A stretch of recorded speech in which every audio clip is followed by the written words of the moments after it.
Morning, good afternoon, good evening, B-Fans Podcast. Thank you for tuning in as always. Thank you for giving us your time. Today I'm back here with my cousin Henri. And I guess we're just gonna talk about what's been going on lately. How you been growing, man? It's been a minute since I've seen you. I've grown a lot, man. Like, what you been doing? Like, I just been living life, actually. It's kind of crazy. Ever since you left, you were a big part of who I was, Right. me writing. Dang. So ever since you left, I was kind of forced to really create my own character and be my own person, and that's helped me change a lot, too. Yeah. Like, last time you seen me, my hair was black. Now it's red. Not on no emo stuff. You and your whole face. A little bit. But wait, nah, you ain't hear that. Anyway. But yeah, it forced me to become my own person, and I started making my own choices and not being afraid to do that too. Yeah, man. What's up? How you doing? But yeah. I was like, I broke up with this one girl, and I don't want to talk about women too much because that's not who I am. Yeah. But I have a different perspective on them in a better way. Like, they're their own people. And I know that might sound insane to all the women that are potentially listening, but everybody is their own person and they have their own life. They're not objects. They're not objects or pawns in mind. They're dead. You can't have them on a pedestal is what you're saying, right? Yeah. You got to treat them like people. Because once you start to look at them as not like they like the main course of like they the main course of but like you put them on these pedestals and you give them more power than you should, you start to feel powerless, you know what I mean? And it'll put you in a position where you feel like it's gotta be it and there's nothing else, and if it's anything else you don't know what it is and you don't even care to find it. You become scared to interact with them because you see them as these powerful beings. Yeah. Now, women are powerful, women are cool, but if you're not in tune with yourself enough, it'll ruin your whole life because then you'll start to put all of their priorities over your own. Yeah. You know what I'm saying? If you can't put yourself first, then you're going to get walked over a lot. And I'm like, A lot. Yeah. That's something I want to talk about. Like people give up power in their own life and then complain when they don't have control. Right? Keep going. So, another thing that happened when you left is I started using my phone a lot to get instant gratification or dopamine hits. And I was giving up my power to my phone. Yeah. And I started to feel depressed and lazy. Anxious. Yes. Yeah. No control. You have to take control of your own life. And you can't use these distractions to fulfill it or you'll feel empty. Well, how do you suggest people take, what do you mean by take control of your life? Because I do, a lot of times I talk on here, I say you can only control the controllables. And when you say take control of your life, that makes it seem like everything in their power is within their control, you know what I mean? But like, sometimes it's not like that, but keep going. Yeah. What I mean by take control is literally control what is controllable. Exactly what you said. Yeah. So let's say I want to work out, right? Yeah. But instead of working out, I would stare at my phone for hours, look at TV, watch a YouTube video that don't help me, and then I don't end up working out, and I'm sad because of that. Yeah. If I would have taken control and initiative in my life, I would have got what I wanted to get done. What type of control though? Like, what type of control? Maybe, I'm not really sure how to put it, but it's kind of like self-discipline in a way. Yeah, okay, there we go. Now, self-discipline is a form of control. How do you become more disciplined? That's for you to figure out. You just gotta get it. Whatever you want, you have to get without distracting yourself. Well, you tell me your definition of discipline, and then I'll see if I agree with you. My definition of discipline is doing what you have to do to get what you truly want. And I'm not talking about throwing niggas under the bus and shit, right? Yeah, I'm talking about achieving your greater goal. Like, what is your long-term goal for the next 2 years? Right. I'm asking. Me? Yeah. Boy, this podcast got to take off. Okay. And I want to be helping a wider range of people, you know what I'm saying? I love everybody that I have in the fan base now, you know what I'm saying, that help and support me. But in the next 2 years, I want to grow up more and more. And then within the next year, I want to start recording it or on a podcast. And I want to be streaming and have some sort of income. But I don't want to do all this just for the income. I do it because I love to interact with people. So how are you going to do that? How am I going to do it? How are you going to grow the fan base and start the videos and like live streams and all of that? Be more, not productive, but be more,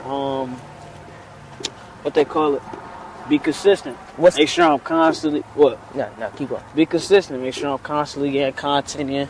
Make sure I'm constantly looking for new ideas, looking for feedback, understanding the feedback that I'm getting back from the people that supporting me, interacting with the people that I have right now, you know, and then I got to trust the fans to share the stuff out. So having loyalty from the fan base that I have and not looking at them as I'm above them or anything, but I'm an equal to you, and I'm just the spokesperson, and I'm getting it out. The recording part, save up for a camera.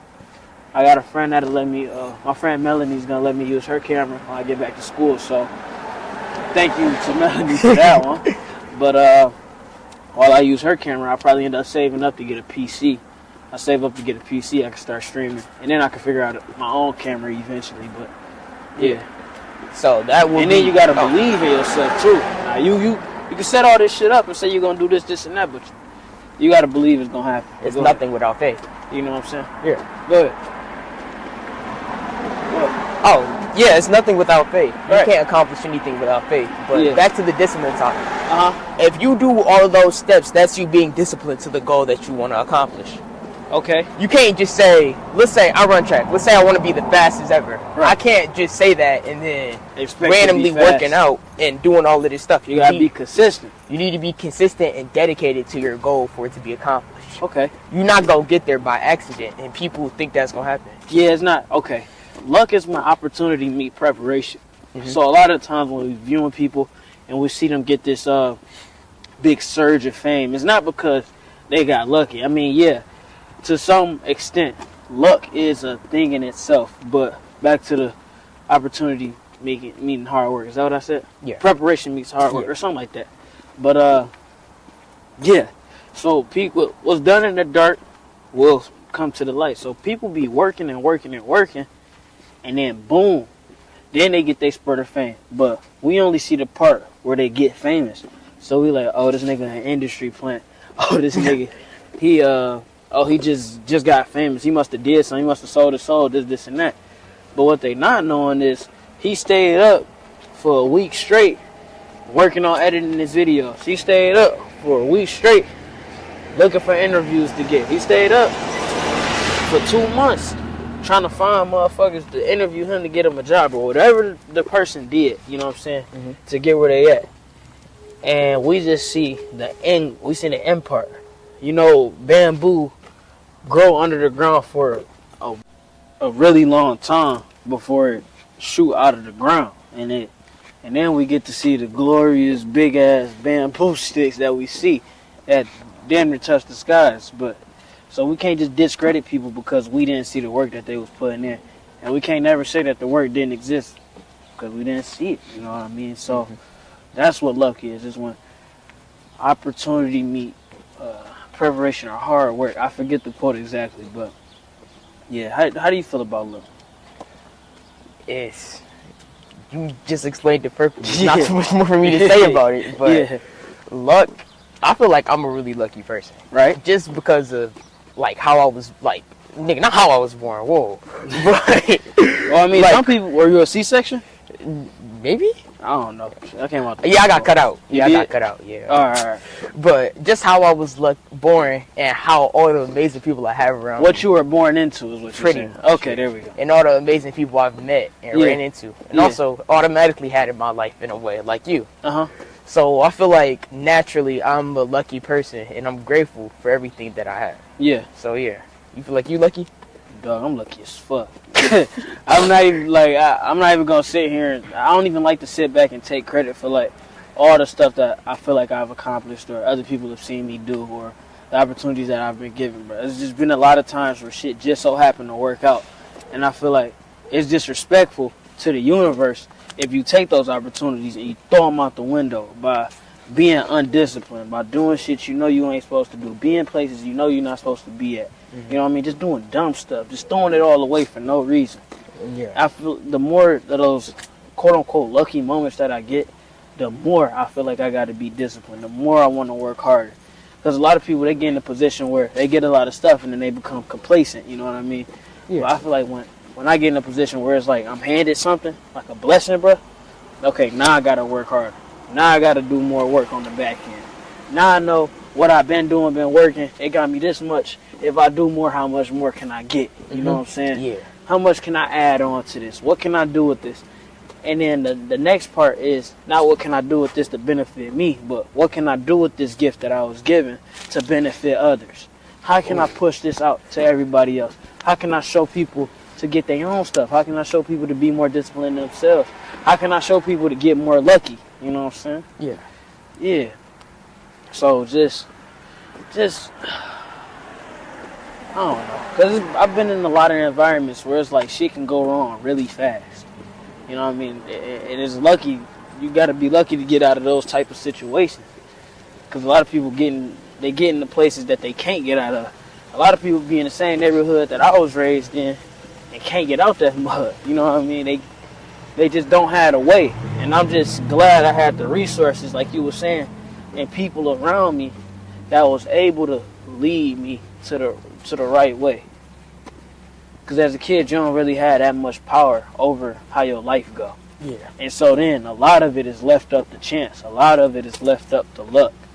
If you got good parents, that's cool, but some people not blessed enough to have good parents. You get good parents, that's cool, but some people not blessed enough to be in an environment that will allow them to grow. I'm saying, so we're really powerful. I mean, we're really powerless for a good majority of our lives, and then it's up to us at some point out of nowhere to figure out what we want to do. Mm-hmm. Aristotle, or who said, I forget, I don't like quoting the names because sometimes they be wrong, but it was a quote that was like, give me the boy, I'll make him a man by the time he turns 7 or something. You ever heard of that? No. So it's this thing that go like, a child is, you can change the directory of you can create the directory of a child's entire life by teaching him stuff within the first 7 years of their life. So whatever you teach a kid the first 7 years of their life, they've molded into what they're going to be. And from then on out, from 7 and up, they just going to continue to grow to be into that person. And what they will do is, the armies, like the gladiators and shit, you know, like the Spartans and shit. Yeah. They will take these kids, and they will take them from infants. The mother will have to give them to the nigga from infants, and they would train them from 0 to 7. They'd bring back men, and that's how they was building their armies. You know what I'm saying? So that they was bred to be army men. You know what I'm saying? You bred to be a gladiator. Okay. Yeah. So do you feel like people are bred to be bad things like murderers and robbers and all of that, just how they was raised? Yeah, I mean, you can't really. For me, I understand that murdering is bad, but I don't feel like we can really blame the murderer for being a murderer. What you mean by that? It's like, do they necessarily understand why they doing what they doing? Mm-hmm. Do they understand the environmental factors that happen from that? Were they conditioned to do that? Where was they raised at? Who was their parents? It's like more questions to be asked than pointing a finger at somebody that killed somebody else. Mm-hmm. We gotta understand why is kids killing each other? Who taught them to do that? A kid don't come out the womb and say, I'm gonna kill the next mob I see. You know what I'm saying? Like, yeah. That's just not how it works. They had to see something. Or something had to be enacted in front of them, or had it been told to them for them to feel like they got to kill somebody. Yeah. You know, they feel like they got to hurt somebody to put their hands on somebody. Now, some people just psychopaths, and that's another thing too. That's not your fault if you're a psychopath. It's not your fault if you're a sociopath. You know what I'm saying? That's what environmental factors breed in. So I think as a society, we got to do better at making our society a better place in a way that doesn't breed murderers and serial killers. Now, I'm not saying we got to be the perfect utopia that doesn't have any type of any bad people, but if we look at like the other countries, I need to get more educated. I feel like if I knew the countries' names, it'd be so much more impressive. But there's countries out there that have small crime rates. The neighborhoods don't really got a lot of breaking in and killing. You know what I'm saying? Like Switzerland and Norway? Yeah, shit like that. So I did know it in my head. I said Norway in my head. I just didn't say it out loud. But I hope that's right. Yeah. But no. Yeah, like, it's a reason that these communities in these countries don't have these big crime rates. Because the society that they built upon, or the societal factors and the societal values, aren't of what the United States got. You know what I'm saying? I couldn't repeat to you the Constitution. I don't know none of the declarations, bruh. All I know is man got the right to carry his own firearm. And that in itself should show you that we built on a dog-eat-dog world. We taught you got to fight for yourself. You got to fend for yourself. The American dream is for the man. You know what I'm saying? Yeah. The American dream wasn't for the people. And the American dream is say each man should be able to live his own individual dream. So we built on a society that think about individualism, individual factors.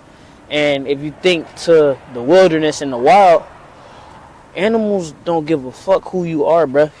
They gonna do whatever they gotta do to protect themselves and their family. Yeah. So I feel like in some piece of us, we all got that what they call it, that instinct to just protect ourselves and our family. So if you feel like you're being threatened, then yeah, you're gonna kill somebody.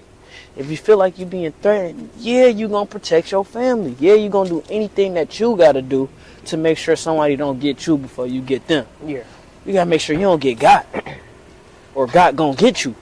Long story short, yeah. Nah, but like, real. So yeah, I feel like America is just built on these individualistic ideals that if you can't fend for yourself, bro, don't expect no help from nobody else, bro. And if you get a family, dog, okay, take care of them. Like Don Toretto. Exactly. It's all about family. But yeah, dog. How do you feel about murderers and all the crime rates and people doing this and that? I feel like you can't blame the people, especially if they come from these troubled places, but they have to take some responsibility for their actions and what they do. Now let me talk about that real quick. Because one thing I was doing a lot of work on is ignorance. Now, being ignorant of something is when you not aware of the situation going on. You know what I'm saying? Like a lot of times, a lot of our fear is stemmed from ignorance. A lot of racism is stemmed from racism. I mean, I say a lot of racism stemmed from racism. I mean, you're right, but yeah. A lot of racism is stemmed from ignorance. Yeah. And the thing is, people are scared of a lot of things because they don't really understand what's going on. Yeah. When was the last time you were scared of something that you understood? Probably not too long ago, you want to be honest. I'm saying, you scared of something that you understand? Oh, never. How can you be confused about something if you understand what's going on? Exactly. I thought you said you didn't understand. Yeah, no. And then, yeah, of course you're going to be... Let's cross the street on them. Let's reverse the road. All right. But, yeah, so it's kind of hard to be scared of shit that you understand. Once you understand something, it's not really to be scared of. You know what I mean? Yeah. And so, people really can't take control over their life if they ignorant of what's going on in their life. Yeah. You know what I'm saying? You can't expect somebody to change if they don't understand that they need to change. We can start to point fingers and blame them when we teach them the right way to go and we give them all the tools. It's up to them to implement them after that. Yeah. At a certain age, you got to become responsible over yourself, but that's only after you learn what's going on. That's only after you understand where you was going wrong at. You know what I'm saying? You got to, and it's all about experience too. Now, if I condition you to live in a bad neighborhood and all you ever see is a bad neighborhood, I can teach you good neighborhood things, right? I can teach you dinner etiquette. I can teach you how to shake a hand. I can teach you how to be respectful. But that shit only gonna work to an extent. Because you're gonna go outside and you're gonna be like, damn, ain't nobody else doing it. Yeah. we as humans thrive off interacting with each other. We as humans thrive off copying each other. Copying is a thing, man. It's like, don't steal but copy. Yeah. No. Don't copy but steal. We steal away from each other and we instill each other's values. We all coincide and we working together to get through this life that we don't really understand. You know what I'm saying? Mm-hmm. So it's like, damn, where was I going with that? Oh, so you go outside, you in this bad neighborhood, and you don't got nobody to, like, confirm your beliefs. So you start to conform. Yeah. And conformity is something that is extremely scary. In terms of, like, where you at. Because it's so dangerous. Conformity is when you in a situation and you start to change yourself because you want to be like those around you. So you in this bad neighborhood and taught you all this shit. But since you don't see nobody else doing it, you conform back to your old ways. So now you're stuck in the same cycle. Yeah. Now, let's take the example a step further. You was raised in this bad neighborhood, right? Mm-hmm. Teach you all these good values, how to shake a hand, how to be respectful, got manners and stuff, right? Yeah. I take you out of that bad neighborhood and I put you in a new neighborhood, right? I put you in this new neighborhood. Now you got people to practice on because they reflecting back. Yeah. You looking in the mirror and you seeing what you want to see. You know what I'm saying? And now you like, okay, that's confirmation. So people are confirming these new values that I'm instilling, that I'm learning.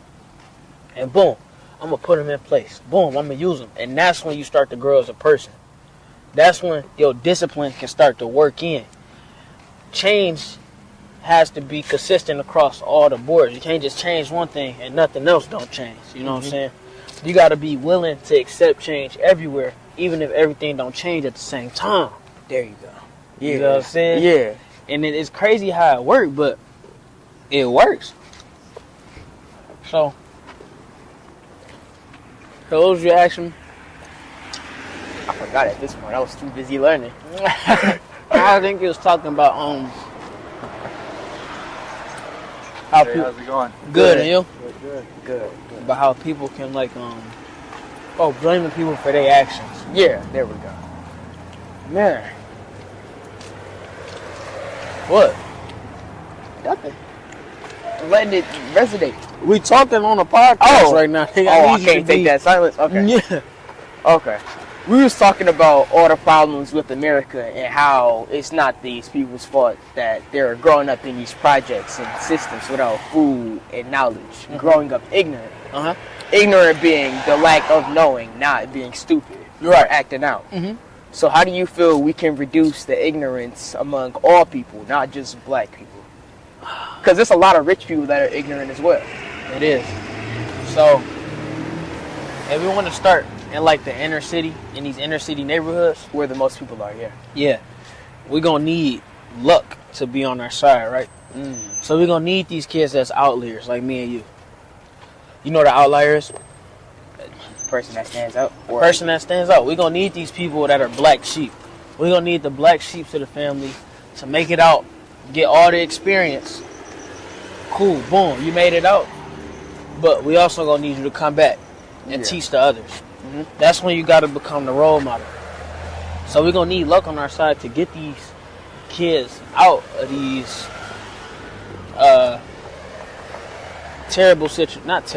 these bad situations. We need them to get out first, go learn, go explore, go experience, and then bring it back. And then they gotta start to build up their neighborhoods. They gotta start to bring people up along with them. You know what I'm saying? Yeah. And once we can get that, it's gonna take time. You need luck and time on your side. And then you need opportunities. If you don't got that, then it's never gonna work. Rich people. Now, the way you get people to do stuff that you want them to do, it's not by asking them directly. You know what I'm saying? Yeah. Because you got to accommodate to everybody's differences. You know what I mean? The different coaching styles work in different situations. Now, if a kid was to grow up in a household where getting yelled at was always a negative thing, and he grows up retaliating against it and he doesn't like it, me coaching him by yelling at his ass is not going to get the job done. So I got to ask him the same thing in a different way. You know what I'm saying? But even if I ask him in a different way, maybe talking soft ain't gonna fly with the kid that need to be yelled at. You know what I'm saying? So you got to be able to change, keep changing your styles, but you asking for the same thing. Yeah. So when you want to work with rich people, what's the thing that mean most to them? Money. Exactly. And in a sense, some people that are very rich only care about money. So I got to talk to this nigga, the rich dude, like I'm getting him more money. In a way, it's going to be more profitable in the long run. You know what I'm saying? But I got to ask him in a way that's going to bring him back returns on his investment. Or he don't want to deal with it. And I understand that because time is money, money is time. You know what I'm saying? So we don't want to waste his time and he just doing some shit he don't really want to do. You know what I'm saying? Yeah. Even if he not totally with it, as long as he getting money, we get funding for anything that we need. Yeah. Some people just naturally nice. So some people that's rich want to help, but they don't know how to help and who to help. And they don't know if they helping is going to do any type of helping. So you just got to explain to them what their money is doing and where it's going and how it's going to be of value. Okay. So you just got to learn how to deal with people in a way that gets you what you want and what they want. It always got to be win-win. Mm-hmm. When you always think win-win, everything will work out. When you start to think win-lose and win-lose situations and this and that, that's where life get to feeling like an uphill battle. Yeah. That's when life get to feeling like everybody's against you. That's when you get you versus everybody. That's when you get the self-centeredness. When it's I gotta win, you gotta lose. Everybody can win. That's when you get the togetherness going on. And that's how you get people to start to intertwine with each other and want to help each other and uplift each other. Yeah. But yeah. Okay. I remember reading this book. It's called The Dance of Anger, I believe. Okay. And it talks about human implication a lot and how to make people feel valuable. Yeah. And the benefits of making them feel valuable too. Right. Because let's say you have a brother or sister that's depressed and feel useless. Mm-hmm. If you don't want to tell them about your problems because you don't want them to feel responsible or make what they got going on worse, right? Right. But that's exactly what you need to do sometimes to make them feel useful in their own way. Yeah. Because they don't know. They think they're worthless and you not helping them in some way is proving that correct. Yeah. So sometimes, like you said, you have to talk to them a certain way to to help them help themselves. Yeah. I think. Yeah. But if you have a depressed person in your family and you don't know how to deal with them, sometimes you need to let them in on what you got going on so they can give themselves worth in your worth. Yeah. You're going to feel worthless if you don't give yourself worth. Right. And people, like the rich person you said, they don't know what they're going to do is helping until they see it themselves because of their ignorance to it. Yeah. So you need to make people feel worth something. Yeah. People don't feel like they worth something. It get hard to feel like you want it. And like I was saying, we as people want this togetherness. We want to be connected. We want to have connections to each other. Mm-hmm. We want to feel like we're of some use to society in some way. And if you don't, you start to question your purpose on earth. And that's when you start to get suicidal because you feel like you're not supposed to be here. You know what I'm saying?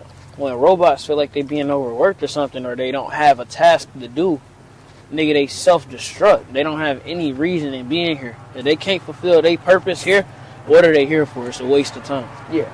You're doing nothing but living a painful life if you don't feel worth something. Yeah. You don't got to be worth what I want to be worth. You don't got to be worth what Kanye West is worth, Elon Musk is worth, all these rich motherfuckers, all these famous people. But you got to be worth something to yourself. Yeah. You got to understand what you want to be and where you want to be at. And when you can do that, then that's when you can start to help those around you. But you of no use to anybody, even yourself, if you don't have any type of purpose that you feel like that you could ball out on. You feel like you can go achieve. And it don't always got to be easy, because nothing is easy or hard. You just got to be willing to do it. A common misconception with procrastination is that, oh, I'm a procrastinator on this, I'm that. No, you're not a procrastinator. You are procrastinating. And why are you? Because procrastinating is a verb. Mm-hmm. It's an action. It's an avoidance of something, right? Yeah. If you're procrastinating, damn, why other cars want to procrastinate because you don't want to do the task at hand. Yeah. You know what I'm saying? When you want to do something, you get up and you do it, right? Yeah. Why then you procrastinate? Because I wanted to do it. Exactly. You ain't want to do the homework, so why would you want to do it? You're going to find every excuse not to do it. Find the shit that you want to do and do it. Yeah. How do you feel like you find this? How do you find shit to do? How do you find shit to do? Yeah. You just do shit. Type shit. I'm just saying, like, it's just as simple as that. There's no special formula that I can give you. There's no secret formula I can give you that, like, tell you how to do something differently, if that makes sense. It's not or how to do something new. Yeah, it's nothing complicated. You want to do something, just do it. And then figure out if you like it. I say jump into it rather than trying to gauge it out and see if you're going to like it or not from a distance. Mm-hmm. Bro, just get in the water, bro. See how you like it. Yeah, so dip your toe in it and then jump in, bro. Or you going to be sitting on the edge of the pool your whole life. Stop being subconscious. Stop being subconscious about it and afraid. Self-conscious. Self-conscious? Yeah, subconscious is I a said totally different kind. Yeah. Self-conscious of it. Stop being self-conscious and weary of it. Yeah, and trying to... you just got to do it. Life is experience. Life is an experience. And the only way you're going to get good at it is by experiencing. Mm-hmm. Yeah. So, thank y'all for tuning in. Y'all just went on the walk with us. I hope this come out good. I'm going to try to do some editing to make it palatable to listen to, but, dang. Man.